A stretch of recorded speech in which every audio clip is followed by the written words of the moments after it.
Welcome to आसार education. आज हम लोग औरंगाबाद महाराष्ट्र, जो भारत के महाराष्ट्र राज्य का एक महानगर है, अजंता एलोरा विश्व धरोहर स्थान समेत कई नामी पर्यटन स्थलों के होने से यह एक महत्वपूर्ण पर्यटन का केंद्र है। मित्रों, आज हम लोग औरंगाबाद डिस्ट्रिक्ट के ऊपर विशेष जानकारी लेंगे। इतिहास के इस कड़ी में आज हम लोग औरंगाबाद का इतिहास देखेंगे, साथ ही इसके कुछ फैक्ट्स पर भी बात करेंगे। प्रदेश का एक प्रमुख औद्योगिक शहर तथा शिक्षा केंद्र है। यह एक जिला एवं संभाग मुख्यालय भी है। औरंगाबाद विश्व में अजंता और एलोरा की प्रसिद्ध बुद्ध गुफाओं के लिए जाना जाता है। इस गुफाओं का निर्माण 200 ईसा पूर्व से लेकर 650 ईसा पूर्व तक में हुआ है। इन गुफाओं को विश्व धरोहर यानी कि वर्ल्ड हेरिटेज में शामिल कर लिया गया है। मध्यकाल में संभाजी नगर औरंगाबाद, जो अब है, भारत में अपना महत्वपूर्ण स्थान रखता था। औरंगजेब ने अपने जीवन का उत्तरार्ध यहीं व्यतीत किया था और यहीं औरंगजेब की मृत्यु भी हुई थी। औरंगजेब की पत्नी रबिया दुरानी का मकबरा भी यहीं है। इस मकबरे का निर्माण ताजमहल की प्रेरणा से किया गया था और इसलिए इसे पश्चिम का ताजमहल भी कहा जाता है। मित्रों, बीबी का मकबरा, इस सुंदर इमारत को स्थानीय लोग ताजमहल का जुड़वा रूप मानते हैं, लेकिन भारत के लोग इसे ताजमहल की फूहड़ नकल मानते हैं। इसे औरंगजेब के बेटे आजम शाह ने अपनी माता राबिया दुरानी की याद में बनाया था। यह इमारत अभी भी पूर्णतः सुरक्षित अवस्था में है। इसी शहर में एक और भवन है जिसे सुनहरी महल कहा जाता है। प्रवेश शुल्क भारतीयों के लिए 15 रुपया है तथा विदेशी पर्यटकों के लिए 100 रुपये है। समय सुबह 8 बजे से शाम 8 बजे तक खुलता है। मित्रों, औरंगाबाद में ही पंचकी है। पंचकी का निर्माण सरदार मलिक अंबर ने करवाया था। इस पंचकी में पानी 6 किलोमीटर की दूरी से मिट्टी के पाइप से आता था और इसके चैम्बर में लोहे का पंखा घूमता था, जिससे ऊर्जा उत्पन्न होती थी। इस ऊर्जा का उपयोग आटा के मील को चलाने में किया जाता था। मित्रों, इस मील में तीर्थयात्रियों के लिए अनाज पीसा जाता था और इसी स्थान पर कुम नदी के बाएं तट पर बाबा शाह मुसाफिर का मजार है। औरंगजेब बाबा शाह का बहुत आदर करता था। यह मकबरा लाल रंग के साधारण पत्थर का बना हुआ है। यह मकबरा संत के सादगी का प्रतीक है। प्रवेश शुल्क भारतीयों के लिए 5 रुपया और विदेशियों के लिए 100 रुपये समय सूर्योदय और सूर्यास्त तक है। दोस्तों, लेटे हुए हनुमान जी आपको औरंगाबाद में देखने को मिलेंगे, जो ध्वंस अवशेष। औरंगाबाद शहर में बहुत से दरवाजों का अवशेष भी है। यह ध्वंस अवशेषों में दिल्ली, जलाना, पैठन तथा मक्का रोशन दरवाजा शामिल है। इसके अलावा बहुत से भवनों के अवशेष भी है। नकोंडा प्लेस, किला अर्क तथा तामरी महल आदि का अवशेष यहाँ है। मित्रों, पूजा स्थल भी, बहुत सारे प्रसिद्ध पूजा स्थल भी आपको औरंगाबाद में देखने को मिल सकते हैं। पुराने शहर में फैले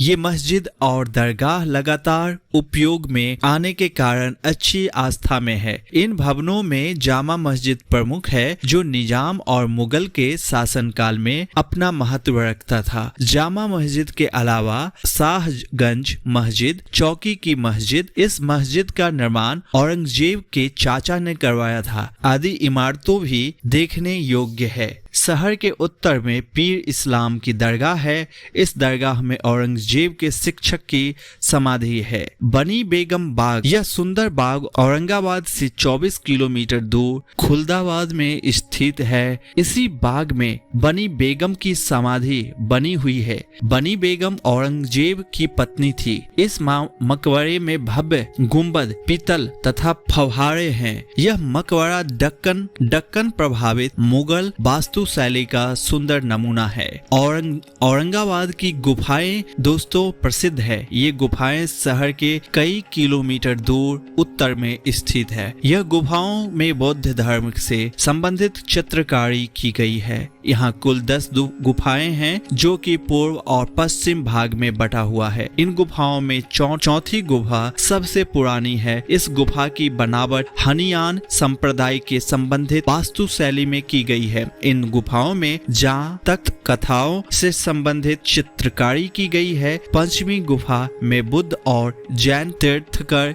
के रूप में दर्शाया गया है।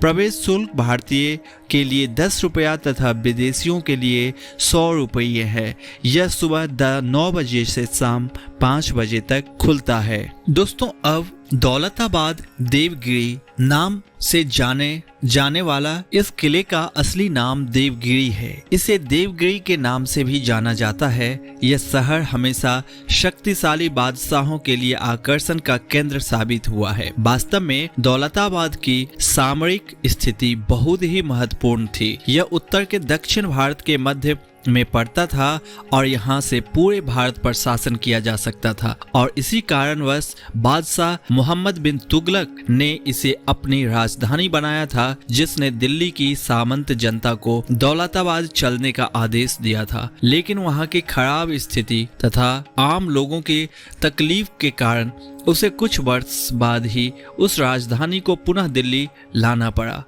दौलताबाद में बहुत से ऐसी ऐतिहासिक इमारतें हैं जिन्हें जरूर देखना चाहिए। इस इमारतों में जामा मस्जिद, चांद मीनार तथा चीनी महल शामिल है। औरंगाबाद के देवगिरी जाने के लिए प्राइवेट तथा सरकारी बसें मिल जाती है। प्रवेश शुल्क भारतीयों के लिए 5 रुपये तथा विदेशियों के लिए $5। समय 9 बजे से शाम के 6 बजे तक खुलता है। ऐसे टूरिस्ट हॉटस्पॉट के ऊपर भी हम लोग प्रकाश डालते हैं और इसलिए ही इस कड़ी में आप ऐसे टूरिस्ट हॉटस्पॉट जो औरंगाबाद से रिलेट करता है उस चीजों को भी देख रहे हैं। दोस्तों आप लोग आसार एजुकेशंस देख रहे हैं। यदि चैनल पे नए हैं तो चैनल को लाइक शेयर सब्सक्राइब कर सकते हैं। अब चलते हैं हम लोग खुलदाबाद। औरंगजेब ने खुलदाबाद के बाहरी छोर में स्थित राउजा में अपने को दफनाने की इच्छा व्यक्त किया था और यहाँ स्थित औरंगजेब का मूल मकबरा बहुत सादगी के साथ बनाया गया था। इस मकबरे का निर्माण औरंगजेब के खुद के कमाए पैसे से हुआ था। औरंगजेब ने टोपी बनाकर तथा कुरान की हस्तलिपि तैयार कर पैसे कमाए थे। इस मकबरे के बाद में भव्य रूप दिया गया और यह काम अंग्रेजों और हैदराबाद के निजाम ने किया था। मकबरे के बाहर स्थित दुकानों में इस मकबरे की छोटी अनुकृति प्राप्त की जा सकती है। अब हम लोग चलते हैं पैठन। मित्रों पैठन जो कि पहले प्रतिष्ठान के नाम से जाना जाता था, मराठवाड़ा का सबसे प्राचीन शहर है। ईसा मसीह के जन्म के पूर्व ही एक बार ग्रीक व्यापारी यहाँ आए थे। पुराने पैठन शहर की कुल ऐतिहासिक भवनें अभी भी शेष है। इस भवनों में एकनाथ मंदिर, मुक्तेश्वर मंदिर शामिल है। एकनाथ मंदिर का भग्नावशेष गोदावरी नदी के तट पर है। यहाँ आने पर उस छोटे से कुंड को जरूर देखना चाहिए जहाँ एकनाथ ने 1598 यानी कि 1598 ईस्वी में जल समाधि ली। पैठन शहर महाराष्ट्र पर्यटन के लिए प्रसिद्ध है। इस साड़ी को बनाने की प्रेरणा अजंता गुफा में की गई चित्रकारी से मिली थी। इस साड़ी के संबंध में अनुश्रुति भी है। इस अनुश्रुति के अनुसार एक बार पार्वती को एक अप्सरा की शादी में पहनने के लिए नई साड़ी नहीं थी। इस बात को जानकर भगवान शिव ने अपने बुनकर को माता पार्वती के लिए एक नए प्रकार की साड़ी बनाने का आदेश दिया। तभी से इस साड़ी का प्रचलन माना जाता है। अगर आप महाराष्ट्रियन साड़ी खरीदना चाहते हैं तो पैठन डिजाइन सह प्रदर्शनी केंद्र जाएं।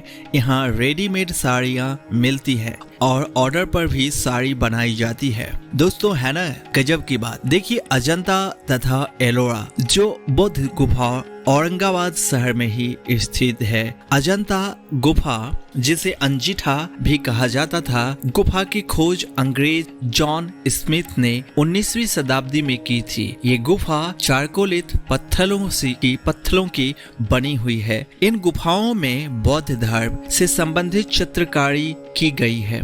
ये चित्र अभी सुरक्षित अवस्था में है। एक चित्र में मरणासन राजकुमारी को चित्रित किया गया है। एक अन्य चित्र में लोगों को बुद्ध से दीक्षा लेते हुए दिखाया गया है। कुछ चित्रों में आम लोग को भी दिखाया गया है। इस चित्रों को देखने से उस समय के समाज को समझने में भी मदद मिलती है। अजंता के समान एलोरा बेलूर की गुफाएं भी महत्वपूर्ण है, लेकिन इस गुफाओं में बौद्ध धर्म से संबंधित चित्रकारी नहीं मिलती है। इस गुफाओं में मुख्यतः हिंदू धर्म से संबंधित चित्रकारी की गई है। यहाँ रामायण और महाभारत से संबंधित चित्र मिलते हैं। एलोरा का संबंध छत्रपति शिवाजी महाराज से भी है।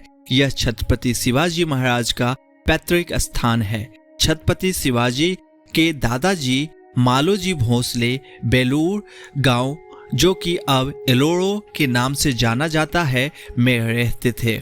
महाराष्ट्र पर्यटन विकास निगम प्रतिवर्ष मार्च महीने के तीसरे सप्ताह में नृत्य और संगीत से संबंधित एक उत्सव का आयोजन यहाँ करता है।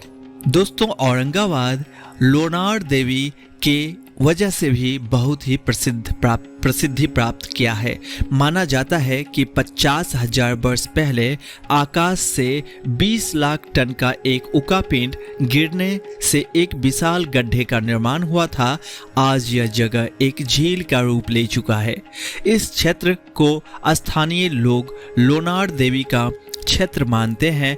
स्थानीय लोग लोनार देवी की उपासना करते हैं। यहाँ पर कई अन्य मंदिर भी है। इनमें गणपति, नरसिम्हा तथा रेणुका देवी मंदिर शामिल है। गायमुख तथा दैत्य सुदाना मंदिर लगभग नष्ट ही हो गया है दोस्तों, लेकिन इस मंदिर में अभी भी पूजा की जाती है। अगर आप यहाँ आए तो अब इस मंदिर को जरूर देखें। इस झील के कई रहस्यमय सवालों का उत्तर खोजा जाना अभी बाकी है। उदाहरण स्वरूप कोई नहीं जानता कि बुल्दाना के सूखाग्रस्त होने के बावजूद इस झील में कैसे सालों भर पानी रहता है। माना जाता है कि किसी स्रोत से इस झील में पानी आता है, लेकिन उस स्रोत का अभी तक पता नहीं लगाया जा सका है। इससे भी बड़ा आश्चर्य यह है कि यह झील के पानी का पीएच मान एक समान नहीं है, बल्कि विभिन्न है। अगर आपको विश्वास नहीं हो तो आप इसे लिटमस पेपर के माध्यम से चेक कर सकते हैं। इस झील के बारे में एक अनुश्रुति भी प्रचलित है। इस अनुश्रुति के अनुसार इस झील का प्रसिद्धि को सुनकर अकबर ने इस झील के हरे पानी से साबुन बनाने का निर्देश दिया था, जिससे वह स्नान करता था। ये तमाम औरंगाबाद जिले के बारे में जो महाराष्ट्र में है जानकर कैसा लगा कमेंट करके बताइएगा। चैनल पे नए हैं तो कर लीजिए सब्सक्राइब। मिलते हैं आगे, तब तक के लिए have a nice day, take care and see you soon.